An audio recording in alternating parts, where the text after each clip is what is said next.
La ministre Kandia Camara, membre du bureau politique du RHDP, était à Grand-Bassam le samedi 20 juin, pour échanger avec les femmes du Rassemblement des Oufouettistes pour la démocratie et la paix, RHDP, de la délégation départementale de Grand-Bassam. La ministre avait à ses côtés, la présidente nationale de l'UFR-RDP, Odette Agnero, les coordonnateurs régionaux associés du Sud Comoé, le maire Jean-Louis Moulot et l'honorable Seriba Koulibaly, la présidente régionale de l'UFR-HDP, Dr. Kouassi Joséphine, et bien d'autres responsables de structures féminines du RHDP. À l'occasion, la ministre a livré un message de mobilisation aux femmes, en vue de la victoire du candidat du RHDP aux futures élections présidentielles. Nous devons confirmer notre victoire de la plus belle manière, aux prochaines élections présidentielles.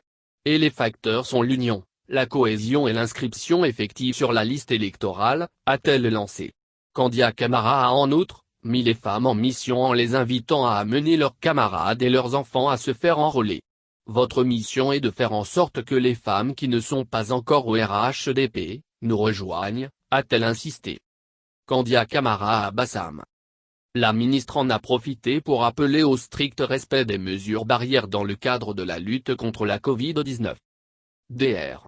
Kouassi Joséphine, présidente de l'UFR-HDP de la région du Sud Comoé, a pour sa part, exhorté les femmes à ne pas perdre de vue l'essentiel, à savoir la victoire du Premier ministre Amadou Gon Coulibaly, à l'élection présidentielle d'octobre prochain. L'objectif est grand, et nous les femmes, nous devons être en rang serré, a-t-elle dit. Avant de donner les statistiques, en termes d'implantation du RHDP, dans la région. À savoir, 146 secteurs, 1460 comités de base et 36 500 femmes responsables. Ce travail a été salué par la présidente nationale de l'UFR-HDP, et surtout par la ministre.